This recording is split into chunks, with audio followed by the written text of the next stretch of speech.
Hi guys! I'm alive. Yes, I'm alive. I'm exhausted. I am tired.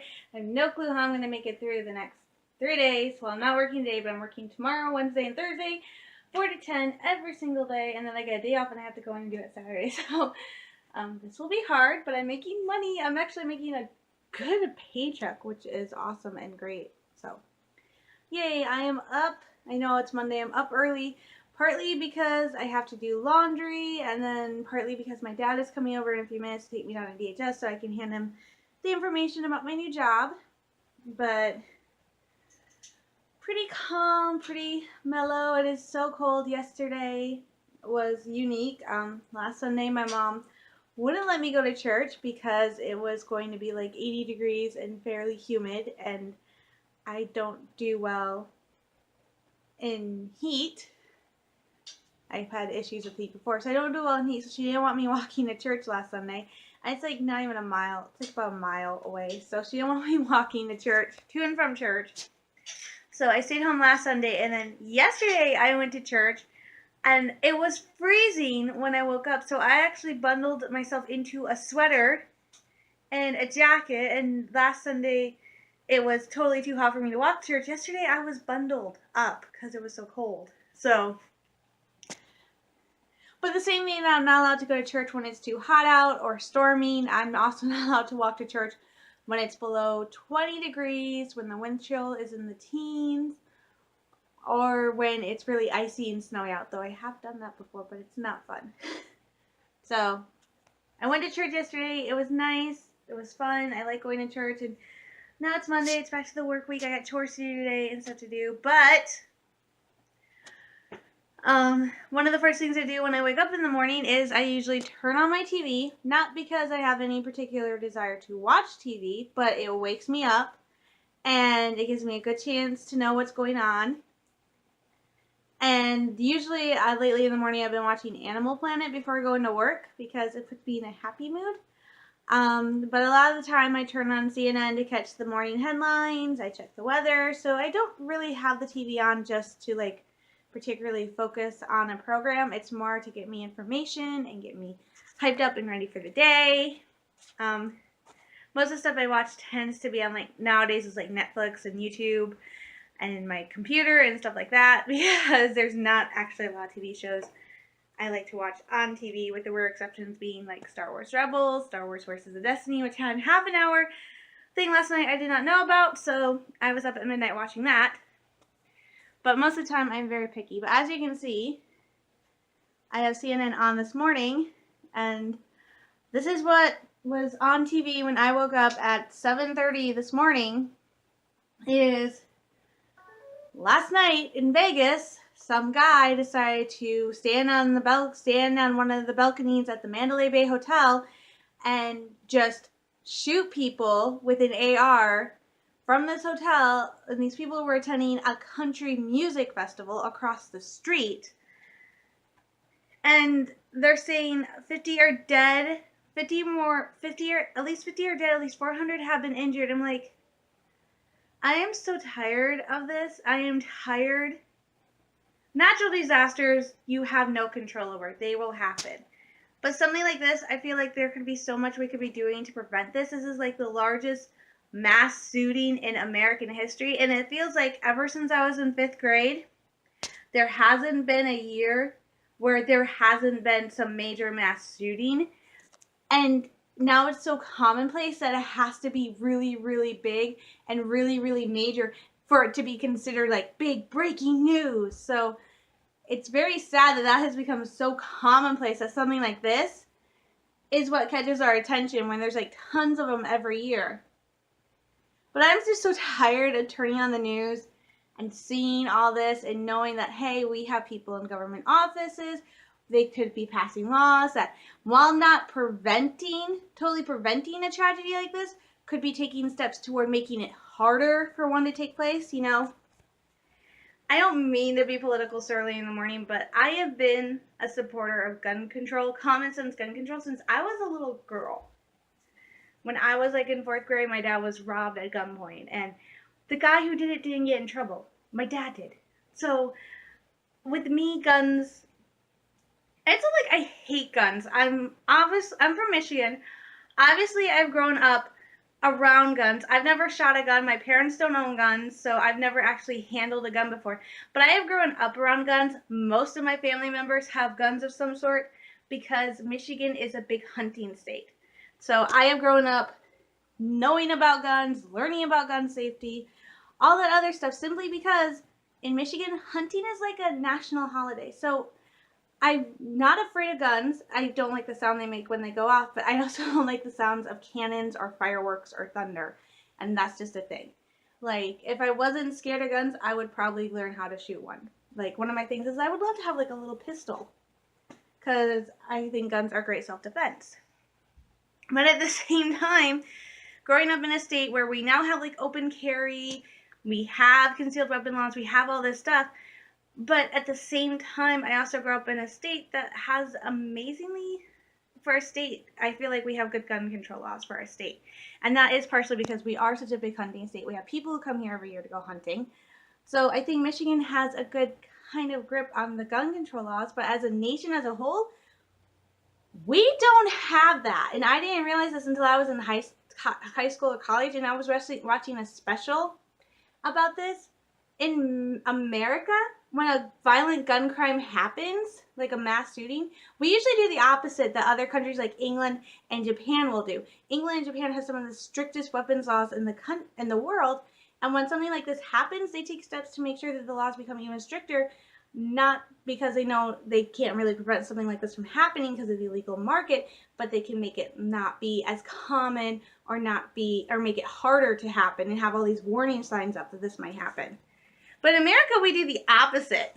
Something like this happens, and then all of a sudden we have all these politicians and people calling for common sense gun control laws and making it harder for events like this to take place. But then we have people like in the NRA and all these politicians going, no, we can't do that because having common sense gun control laws and any really good definition of gun control laws infringes on our Second Amendment right to bear arms. I'm the girl sitting here going, okay, I've studied American history, and even my brother has explained this to me. The right to bear arms is not what people think it is. The right to bear arms was something that was put in the Constitution because of what the British had done during the Revolutionary War, which is they were taking away the colonists' means to defend themselves.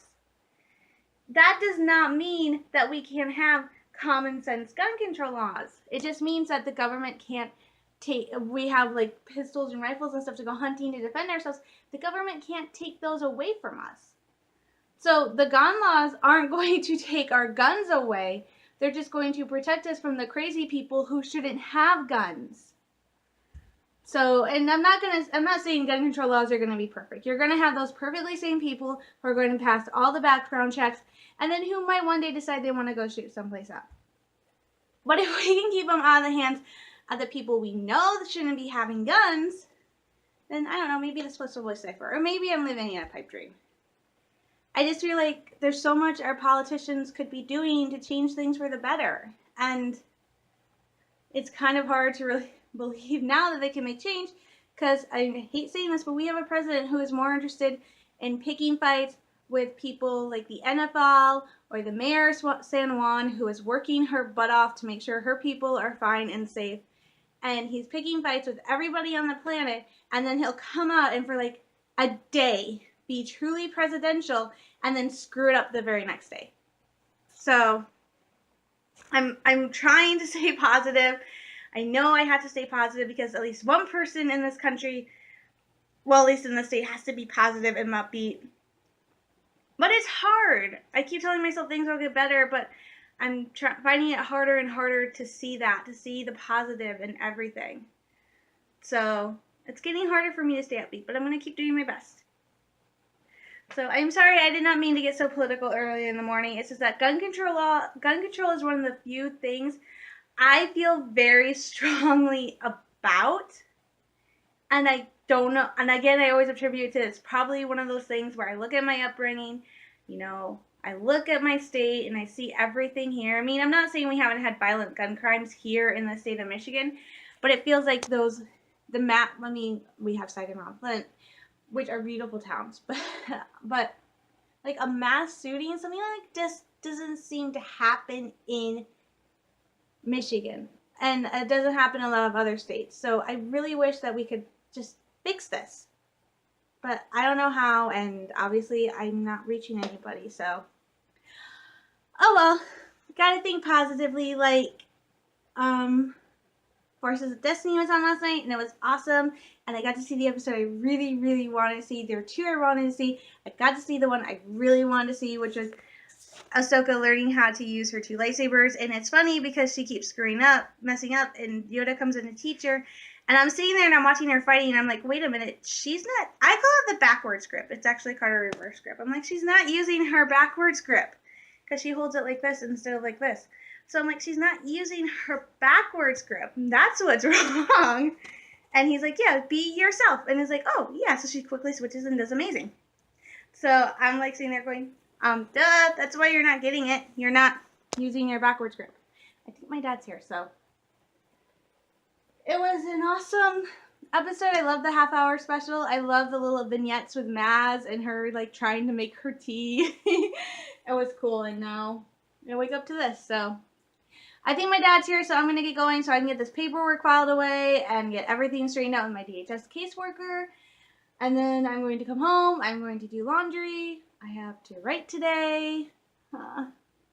Landing at Point Rain is definitely turning out to be as hard as I thought it would be because it is basically a war movie in 20 minutes.